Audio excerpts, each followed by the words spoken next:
Madame, Monsieur, bonsoir, bienvenue dans ce journal du jeudi 28 mars. Voici les titres que nous allons développer.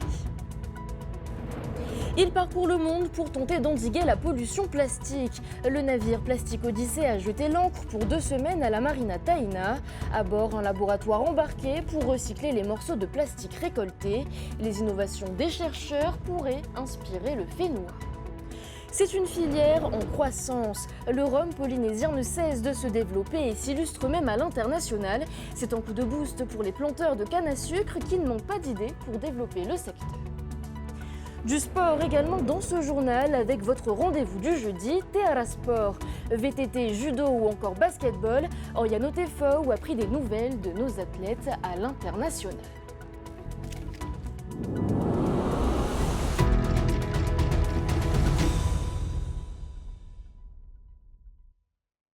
« 40 tonnes, c'est le volume de plastique déversé chaque minute dans les océans. Pour lutter contre cette pollution, le navire Plastic Odyssey fait le tour du monde et son équipage partage des solutions innovantes de recyclage. Ils ont fait escale au Fénois en début de semaine et inspirent déjà le pays et les acteurs du secteur. Le reportage de Laure Philibert. Après 1 mois au Tuamotu-Gambier, le navire Plastic Odyssey est à Tahiti. Une escale pour présenter un panel de solutions visant à valoriser le plastique. Avec 5 milliards de déchets à travers la planète, cette équipe de jeunes scientifiques cherche à innover. C'est pas un navire qui va ramasser du plastique en mer, c'est vraiment un bateau qui est là pour montrer des solutions concrètes à répliquer dans les endroits où on va, donc dans les îles, ici en Polynésie par exemple. Alors ça va être des solutions de recyclage des déchets, mais aussi des solutions pour arrêter le plastique, des alternatives au plastique. On a vu des fontaines, je crois qu'il y en a 37 dans les Tuamotu qui peuvent donner de l'eau potable, mais elles ne sont pas beaucoup utilisées, donc on a cherché aussi à comprendre pourquoi, comment est-ce qu'on peut faire en sorte que les gens utilisent ces fontaines et donc arrêtent d'utiliser des bouteilles d'eau. C'est ici que sont transformés les morceaux de plastique récoltés au fil des escales. Donc on est au sein de l'atelier embarqué de Plastic Odyssey, là où on recycle le plastique. Là, ce qu'on voyait faire, c'était la transformation du plastique, c'est-à-dire qu'on chauffe le plastique pour nouvellement lui donner une autre utilité, une seconde vie. Donc là, actuellement, on est en train de faire des nouvelles planches et profilés de plastique recyclé.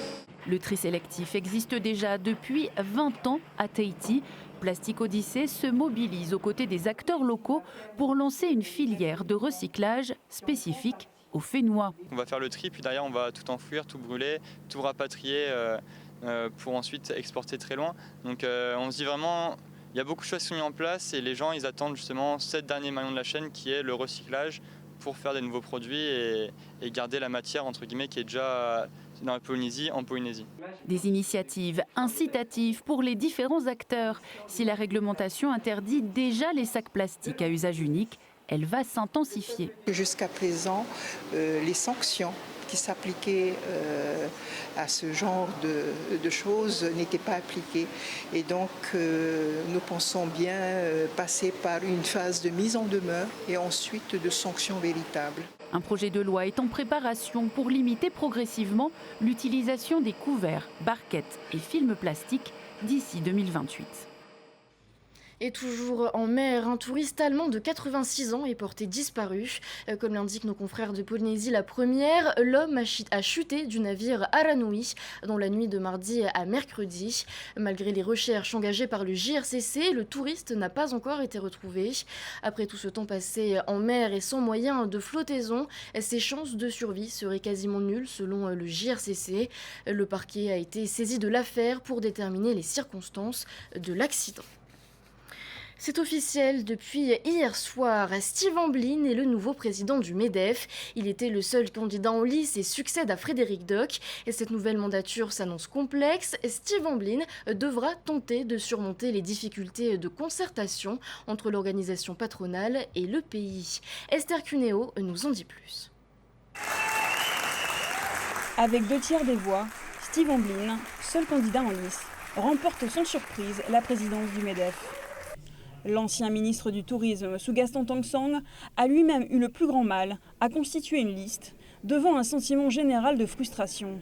Une frustration liée aux difficultés d'échange avec le gouvernement, surtout depuis l'adoption de la loi fiscale, aujourd'hui vécue comme un passage en force, Et ce, malgré son annulation par le Conseil d'État. On aurait voulu avoir de la concertation, c'est ce qu'on appelle de nos voeux depuis longtemps. Donc de la concertation, des travaux en commun et non pas effectivement une loi qui nous est imposée. La journée prospective de l'économie en février dernier avait pourtant vocation à échanger sur la fiscalité. Les journées prospectives, elles permettent de recueillir des idées, mais en aucun cas de parler concrètement des déclinaisons d'un texte et de ses modalités de mise en œuvre. De son côté, le nouveau président espère pouvoir compter sur son expérience au gouvernement pour faire la différence. Il y a un gros travail qui a été réalisé. Je peux comprendre que l'équipe sortante soit fatiguée. J'ai été le côté de la barrière sans faire de politique. J'ai été au gouvernement. Donc je connais la manière dont ceux qui nous dirigent réfléchissent, quelles sont les attentes. Donc mon objectif, c'est de traduire tout ce qui a été réalisé par l'équipe précédente pour s'assurer de traverser pour moi la récession qui arrive et avec laquelle il ne faut pas jouer. Une récession qui, de la vie générale, vient de l'extérieur. C'est la guerre à plusieurs endroits de la planète. Il y a des élections cruciales aux États-Unis cette année. Il y en a d'autres au niveau de l'Europe, au mois de juin. Donc il y a des enjeux extrêmement importants en termes de politique, en termes de stabilité, en termes de protectionnisme. Et la Polynésie, au milieu de tout ça, forcément, elle va subir une partie de ces enjeux. Je suis assez inquiet et c'est pour ça que c'est le moment où que les forces politiques et économiques polynésiennes se mettent d'accord sur la feuille de route. Et c'est sûrement ça l'enjeu pour le nouveau bureau, c'est qu'est-ce qu'on fait demain ensemble pour se préserver de ce qui est en train de se passer partout dans le monde. Nous revenons à présent sur les propos qu'a tenus hier soir sur ce plateau le président du Amwitaira Aotenun Amaohi. Interrogé sur la plateforme autonomiste qui peine à être créée, Gaston Floss a pointé du doigt Nicole Sanquer. Selon lui, la leader du Ahireya Polinetia n'aurait jamais eu l'intention d'intégrer la plateforme et aurait assisté aux réunions uniquement pour avoir des avantages. Vous allez le voir, Nicole Sanquer dément ces accusations. En fin de compte, je vois que Gaston Floss est très fâché, mais il est très fâché, il y a une cause, c'est qu'il a eu 4 fois une réponse négative à ce qu'il demande, notamment la fusion de tous les partis autonomistes. Nous avons été très clairs, Ahireya Polinetia a consulté son conseil politique et la réponse est non. Et le deuxième sujet qui fâche, c'est évidemment de vouloir un statut de pays associé. Et là, nous avons clairement aussi exprimé un refus par rapport à ces deux sujets. Et je crois que M. Gaston Floss n'a pas changé, il ne supporte pas qu'on lui dise non. Et c'est, à mon avis, ce qui a valu ses propos envers moi hier soir. Vu le contexte de la dernière réunion où on a été pris à partie directement par M. Floss, nous avons décidé de suspendre notre participation aux travaux de la plateforme, alors qu'il y a beaucoup de sujets qui nous rassemblent. Et d'ailleurs, on peut le voir à l'Assemblée, nous avons un travail constructif avec le Tapura Wiratira et notamment Mme Tepuarori Teritei sur des sujets qui intéressent la population. Qui dit long week-end dit contrôle routier. Les forces de l'ordre sont déployées à Aroué depuis cet après-midi. Voitures et 2 roues sont arrêtées. Des opérations de ce type seront de plus en plus organisées ces prochains jours. On écoute le commandant de la DTPN Tamatea Tuheyava et James Nicole, agent de la direction des transports terrestres. Ils sont au micro de Davidson Bennett.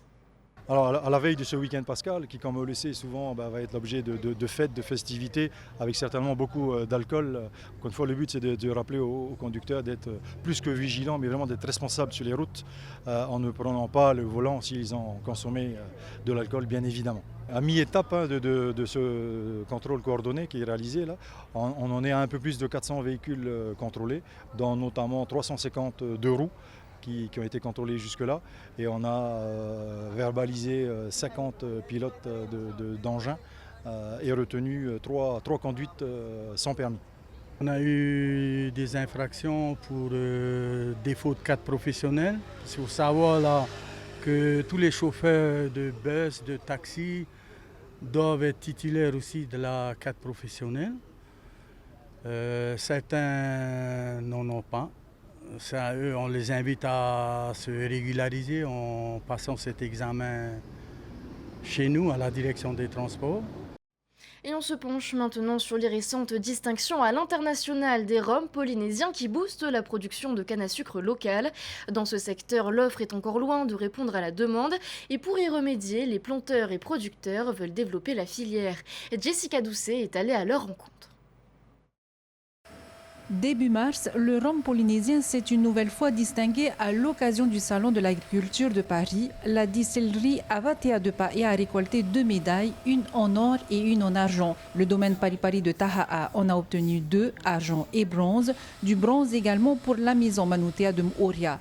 Une moisson de récompense qui offre au rhum du Fénois un statut international et qui booste la filière locale de la canne à sucre. La filière canne à sucre est vraiment en train de se construire, notamment par la création d'un IGP et surtout grâce à la reconnaissance internationale, grâce aux médailles que nous avons eues récemment. Ce sont entre 100 000 et 150 000 litres de rhum qui sont produits chaque année au Fénois à partir de 60 hectares de plantation de canne. Mais l'association des planteurs de canne à sucre assure que les distilleries actuelles pourraient facilement absorber la production de 150 hectares de plantation, ce qui offre des perspectives de développement. L'objectif sur le long terme, je dirais que ça serait d'arriver jusqu'à 1000 hectares, ça serait merveilleux. Aujourd'hui, les distilleries sont en train de se mettre en place pour pouvoir traiter justement une demande qui va grandir et grandir, une offre qui va grandir et grandir sur la canne à sucre. Aujourd'hui, l'offre ne répond pas à la demande. Les producteurs de rhum encouragent donc les planteurs à se lancer, même à petite échelle. Je possède un champ séparé en 2 parties, dont une de 2000 mètres carrés. Après découpe, j'ai récolté 16 tonnes. C'est beaucoup et ça fait du bien au porte-monnaie. Mais le problème, c'est qu'il n'y a pas assez de terre. Du coup, on va essayer de demander de nouvelles terres au pays. C'est motivant. De toute façon, mes ancêtres, c'est des Martiniquais. Avec ce qui se passe actuellement en Polynésie, il y a de l'avenir quand même dans la canne. Pour parvenir à augmenter la production, le secteur compte sur le soutien du pays. Dans un courrier qui sera prochainement adressé aux services compétents du pays, les acteurs de la production de rhum demanderont le maintien des aides qui leur sont allouées. Nous, on a très peur aujourd'hui en tant que planteurs de canne à sucre que ces aides disparaissent parce que c'est une filière qui vient de naître, c'est encore petit, on a besoin encore de ce soutien du pays au travers de ces aides de la direction de l'agriculture. Si elles sont amenées à disparaître, nous n'arriverons plus à développer la filière. Nous allons être bloqués à notre 50aine d'hectares et même on risque d'avoir une diminution. Selon l'association des planteurs, la production de canne à sucre mérite autant de soutien que la vanille. Aujourd'hui, le secteur fait vivre une 50aine de familles d'agriculteurs et davantage dans les mois à venir. Et ce matin, une réunion a eu lieu entre le ministère des Sports, le comité olympique et le comité organisateur de Tahiti 2027. Et les discussions ont porté sur le calendrier de rénovation et de réhabilitation des sites destinés à accueillir les épreuves des Jeux du Pacifique 2027. Voyez les détails dans ce reportage de Désiré Teivao. Depuis l'abandon en septembre dernier du projet de centre aquatique au complexe sportif d'Aurei à Papeete, la question de la future piscine destinée à accueillir les épreuves de natation restait la principale inquiétude. Mais ce matin, le ministère des Sports, le comité olympique de Polynésie française et le comité organisateur se sont finalement accordés sur 2 scénarios. Le premier scénario qui a été validé, c'est la mise en place d'un bassin éphémère sur le terrain qui jouxte la piscine olympique actuelle de Papeete. Le deuxième scénario, si les études ne sont pas concluantes, c'est d'envisager l'implantation de 2 bassins éphémères sur le site de Mam'o. Donc dans les 2 cas, les athlètes ne seront pas pénalisés pour la préparation des Jeux. C'est que la piscine, c'est le principal, je dirais, principale préoccupation. Donc visiblement, on pourrait trouver une solution. Mais au-delà de cela, ce qui est intéressant dans le travail, c'est qu'on est tous ceux qui sont concernés par les Jeux sont autour de la table pour discuter et avancer. Donc on a bien avancé. Autre point de discussion, la rénovation et la réhabilitation du stade Pater à Pirée. Il doit accueillir notamment la cérémonie d'ouverture et de clôture des Jeux.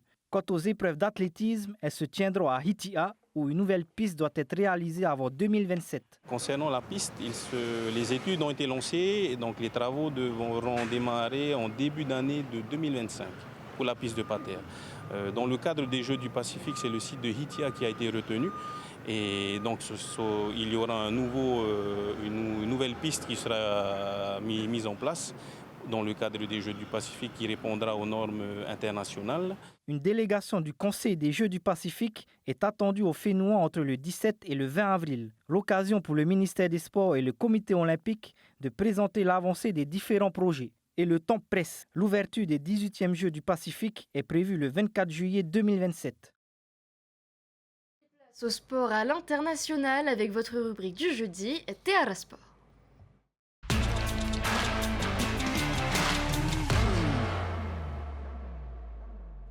Et c'est bien sûr avec Oriano Tefao que nous allons prendre des nouvelles de nos athlètes à l'international. Oriano, bonsoir. Yoranaima. Alors on commence avec nos as du VTT qui sont partis à la conquête de l'Australie. Et oui, du côté de Brisbane, précisément, on s'est disputé la Coupe du Pacifique et les Océaniens de mountain bike. Plusieurs athlètes de l'Océanie étaient alignés sur deux distances proposées, celle de 25 km pour les hommes et celle de 19 km pour les femmes. Un parcours jonché d'obstacles sous les sous-bois. 3 représentants de Tahiti étaient présents et tous ont décroché une médaille. L'or pour Clémence Dédé et Teva Poulain et l'argent pour Kahiri Endler. Félicitations à tous nos athlètes. Et on reste dans le Pacifique, mais en Nouvelle-Zélande cette fois-ci. La Waka Ama s'est tenue la semaine dernière pendant 4 jours sur le lac de Tikitapu.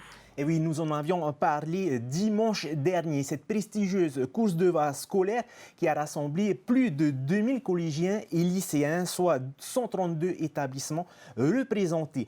Parmi eux, deux établissements de Tahiti étaient présents, le lycée Tuyanu Le Gaïk de Papara et le collège de Popo dont nous avions déjà évoqué les performances. Ce soir, nous revenons sur les résultats des élèves de Papara qui étaient engagés sur cette course. Sur la distance de 250 mètres, il décroche 3 médailles d'or en V1 et V6 garçons, puis en V12 mixte, ainsi qu'une médaille d'argent en V1 filles. Enfin, sur la distance de 500 mètres en V6, les garçons s'offrent la 2e place. Et maintenant, direction Singapour, où les délégations de basketball ont participé à la Coupe d'Asie 3 contre 3. Et oui, nos joueurs se sont confrontés parmi les meilleurs du monde entier. Voici les résultats. Les filles s'inclinent 21-3 contre les Philippines, 14-10 contre le Kazakhstan, mais elles s'imposent contre les Maldives 12-6. Chez les garçons, les Tahitiens se sont inclinés sur leurs 3 matchs face à l'Australie, le Kazakhstan et le Kirghizistan. On termine cette rubrique en passant par l'Hexagone où se sont déroulés les championnats de France mini, Moriano.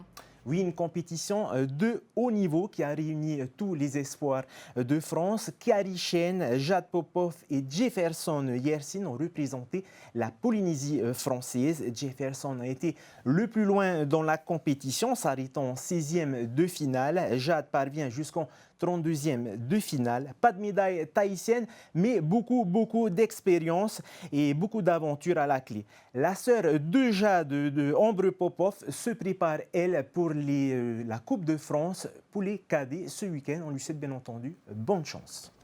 Et c'est fini pour nous, Emma. On se donne rendez-vous à la prochaine. Eh bien, merci beaucoup, Oriano Tefao. Et on termine ce journal à la Maison de la Culture où plus de 150 élèves de PAOF-A vont rendre hommage ce soir à John Mayer. Ils vont jouer une de ses toutes dernières créations, Te Anuanua Pi'ihau. Mire Teato a assisté à leur répétition générale de ce matin. Regardez. Fouler les planches du Grand Théâtre de la Maison de la Culture, enfin! Avant la représentation publique de ce soir, les élèves de l'école de Papeete ont fait leur répétition générale ce matin. C'était bien, juste il fallait un peu moins jouer. Je voulais un peu avoir du public, être un peu sur scène. Jouer pour les parents quoi, et j'ai vraiment... Ce soir, je vais vraiment jouer au max. Il y avait beaucoup de classes et puis beaucoup d'interventions. Comme tu as vu, il y a plein de sortes de himene, de orero, de poèmes, de scénettes. Ça se passe dehors, en mer, après sur la plage. Donc voilà, c'était un peu lourd, mais c'est super. Cette classe de PAOF-A joueront dès ce soir l'une des dernières pièces écrites par l'illustre John Mayer. Un projet né en octobre dernier, comme le rappelle Christine Bennett, qui partageait l'avis de l'auteur. C'est la directrice de Paufei, Nelly, qui m'a appelée. Elle m'a dit je veux monter un spectacle très polynésien, est-ce que tu peux m'aider ? Donc je lui ai dit attends, je vais demander à Montané parce que moi je connais pas vraiment. Donc moi j'ai fait tout ce qui était travail d'acteur, etc. J'ai aidé la mise en scène, mais il faut dire les maîtresses, elles ont fait un job super, elles ont beaucoup donné. C'est lui qui a beaucoup contribué à écrire le texte et le scénario du spectacle. J'espère que ça va bien se passer, qu'on pourra honorer correctement sa mémoire. C'est un grand homme. Nous sommes, nous sommes remplis d'émotions à l'idée de dédier ce spectacle à John. Nous avons les écrits de John, nous les chantons, nous les dansons, nous les mettons en musique. Les poètes sont vivants, éternellement vivants. John est avec nous ce soir. Les enfants ont beaucoup travaillé, ont fait preuve de persévérance pour offrir un spectacle haut en couleur comme son thème, Te Anuenua Pi'iho. Ils font le maximum parce que c'est nouveau pour eux d'être sur scène, le théâtre et tout ça, qui plus est bilingue. Mais c'est super parce que quand ils sont petits, ils se jettent à l'eau et c'est ça qui est chouette, quoi. J'espère qu'ils viendront pour découvrir le spectacle et découvrir ce qu'on a préparé avec les classes de Paufei. Le spectacle gratuit se joue en ce moment même à la Maison de la Culture. Et c'est la fin de cette édition. Merci pour votre fidélité. Dans un instant, voyez vos émissions du jeudi, Moana et Toua. Ensuite, TNTV vous propose 2 épisodes de Pékin Express. À partir de demain, Davidson Bennett reprend les commandes du JT. Je vous souhaite de passer une belle soirée, un bon week-end de Pâques et surtout attention sur la route. Retrouvez ce journal en replay sur notre site internet et notre application mobile TNTV.